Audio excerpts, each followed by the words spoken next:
Just getting the Sprint ready for its return to the road, taking me back and forth to work, which has been its main sort of job since I've had it, and a touring bike. It's been sitting around for quite a while really, feeling quite lonely I should think. It's a blessing really to try and get back on it now, because the buses, they're just atrocious. I mean, really do bring tears to your eyes. Queuing, forget it, you know, it's just fight to get on. It's sort of, you know, then fight to get off. It's quite funny really. So anyway, I'm just going around the Sprint just to sort of check things up and oil things. Now I use the Schwalbe tyres, Marathon Plus 20-inch, and they are phenomenal.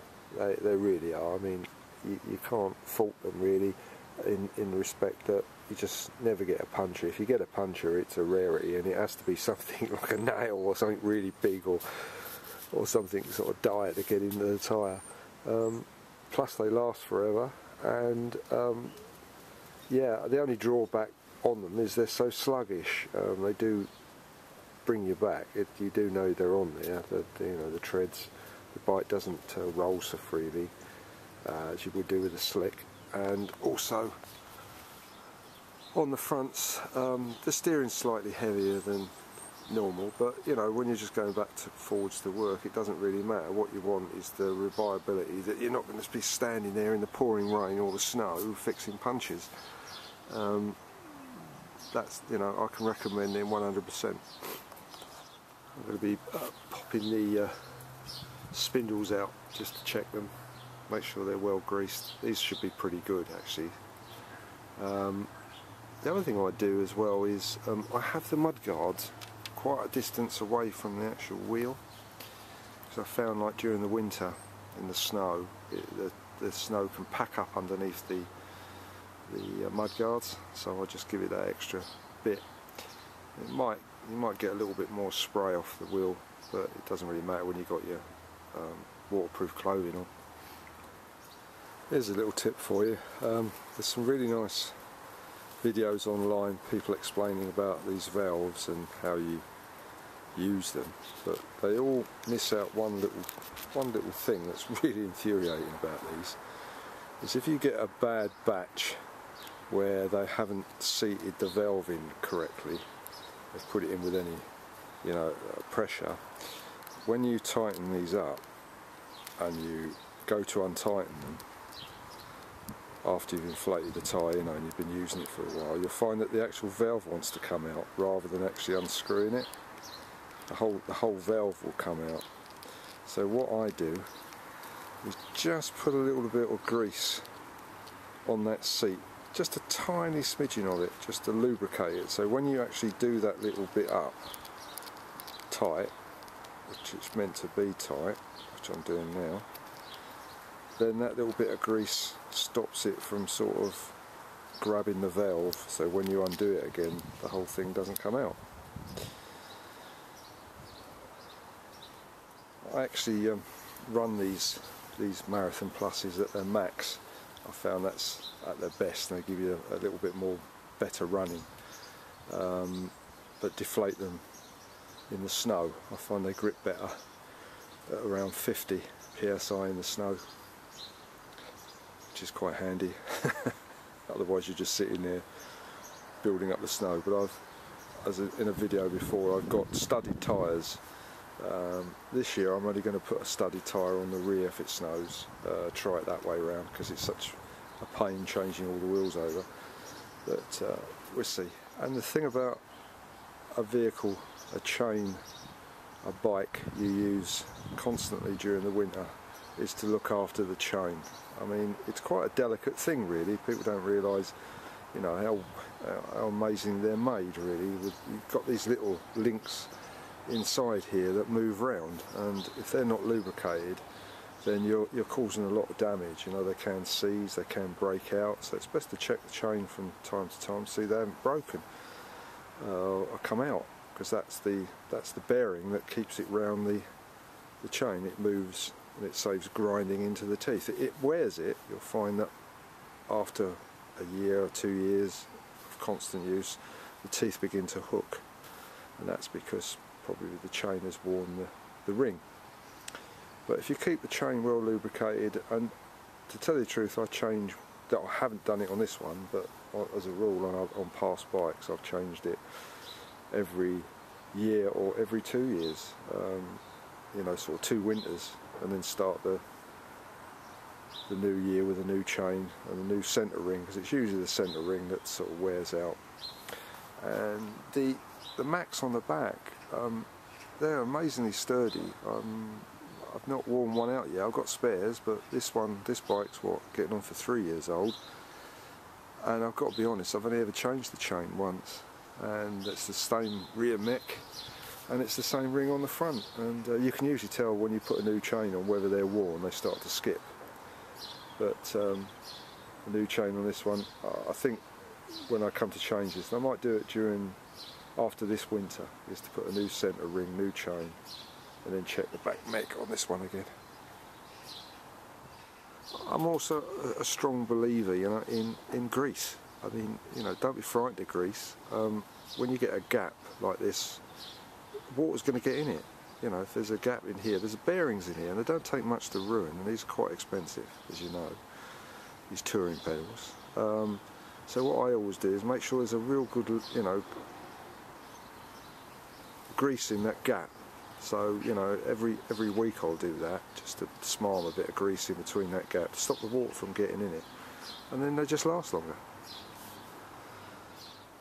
I also clean out the derailleurs once a week, religiously. Clean them all out, back and front, and spray them with, I use the 888 spray oil. I bathe them in that and then wipe it all off, and they work really well. I do that on all the bikes, all the trikes I've got, and I've never had a problem with them. I'm really surprised actually. I just checked the treads on the front of these tyres, both of them, and I think it's time for a new pair. I mean, don't you? So I'm going to put a new pair of tyres on.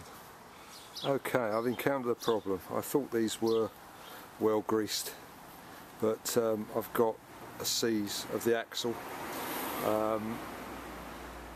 What you can do is always make sure you put the nut right back on. Never hit that axle or any thread without the nut on it, and make sure it's right down so it's nice and parallel with the top of the nut.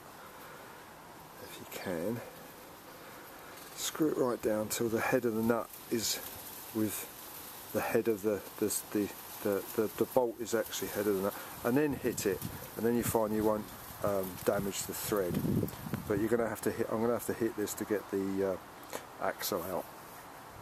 And the other thing is use a leather hammer or a rubber hammer. Never hit that with a metal hammer, because then you will damage it.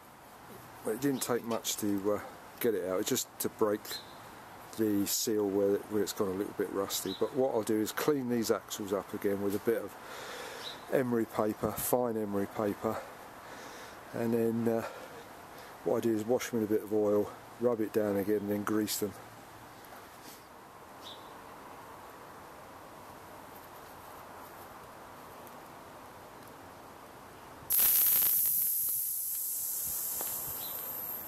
Just letting the air out the tyre as much as you can. I don't need to take the inner tube off because the inner tube is perfectly okay. Just change the tyre. What you want to do is just pinching the tyre together when it's flat. I can only do it with one arm. But if you put it together, I think you can hear it just about cracking. Just break the seal, otherwise you'll be trying to get this tyre off forever. Because obviously they've been on so long, and if they haven't been punctured, they sort of semi-weld themselves in there sometimes. So just break the seal by pinching it with your fingers. Another tip if you're changing tyres during the winter is to warm the tyres up and make them soft. They're easier to put on. And my other tip is always have regular cups of tea. Okay, that's the tyre on. Now what I usually do with these spindles is just coat them with a little bit of this oil, and then use a little bit of wet and dry just to smooth up the axle, and then grease it and shove it back in. See, the wet and dry is very fine, so it doesn't score up the axle, but it cleans it up quite nice. The other thing is to use a good cycle grease. Don't use ordinary grease, because ordinary grease has got like an acid in it that eats into the metal. A good cycle grease won't have that acid in it. There you go. So just pop that back in, and sometimes I put a little bit of extra grease up this end once I've got it in, just to give that little barrier. Putting these back on, you don't actually need to really hammer these in tight. Just make sure they're sort of, you can get them in comfortably, like, you know, with a good push, because you can always just check them, you know, on every ride or during the ride. Just keep them, you know, because if you over tighten them, you know, you can cause, you know, problems really. You don't need to over tighten anything on anything, and then you can always just, as you're going along, just give them a tweak to tighten them up if they do come loose. I've never known it come loose yet. In fact, I found them tighten up. So there you go, there's one happy wheel. There's a bit of a, oh dear, I'm going to have to take that back off again. It's a little, then again it might just go out once I start to ride it. The beading's gone under in the tyre. Yeah, so that's that on that side. Let's do the other one now. The axle's better on this one, but I'll still clean it up. As you can still see, it's still a bit gungy, so it's worth cleaning them up once they're out. And again, don't forget to stop for a nice cup of tea. It's worth checking as well when you've got the wheels off, the bearings. Just put your finger in there and give them a roll round. You'll soon feel if they're on the way out, if they're gritty, if they're moving. That one's alright. These, like I say, these are a couple of years old. They're funny bearings. They either go on forever and then give out, or they give out in no time at all. They're strange. There's no rhyme or reason for it. But these are perfectly okay. No problem. And like I say, these are what, 2.5 years old, getting on for 3 years old. Been through two winters, so that's not too bad. The other thing with a bearing, never ever put oil on them. They don't like oil, and most bearings nowadays are sealed anyway. They're sealed with grease inside them. But never ever attempt to lubricate them, because you'll actually make them worse. Everybody has different ways of putting tyres and tubes on. What I always do is just put a little bit of air in the tube, just to make it sort of so roundish, so it's not flat, so it doesn't lay underneath the beading, so you don't snake eye it when you put the tyre back on. And the other thing is, never ever use tyre levers to put a tyre back on. There's no need for it. It might take you a bit of time, but you can do it with your fingers and just persevere. It might take you a long time, but what you do is, as you get it on, try and pinch the tyre all the way around as you're putting it on to get the beading in the middle, because that's the deepest part of the tyre. And if you can get the two sides of the beading in as you're levering it on, then you'll find that in the end it will go on. I'll show you what I mean. When it gets to this point, it looks like it's never going to go on. But all you do is keep pushing it with your fingers, but clinch it together all the way round to make sure the beading is in the centre of the wheel, and that will make it more more round. If you keep doing that every time and then get back to there and then push them in with your thumbs, it will take a long time sometimes, because some tyres are tighter than others, but you'll get there in the end. We've done the same thing with this tyre. It's greased up the spindle, and again, you don't have to push these in so they're really, you know, tight to the point of ridiculousness. You can always check them again every morning or during the ride. And the other thing is, make sure they're always pointing backwards. because when you go through grass or anything like that, they won't get caught and be latched open. I mean, a lot of people say up in the air, but I always have mine backwards. I don't think it really matters as long as they're not forward, you know what I mean, so they don't catch on to things. I'm going to put a new tyre on the back, but not today. There's a few miles left in that one yet. And yeah, anyway, let's take it for a test ride and see how it goes. Well, that's all finished, ready for tomorrow morning for its running to work and back. Excellent.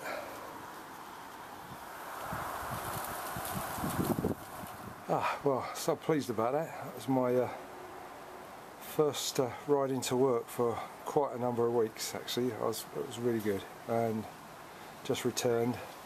Bit wet on the way back, who cares? I'm back on the bike, well pleased about that.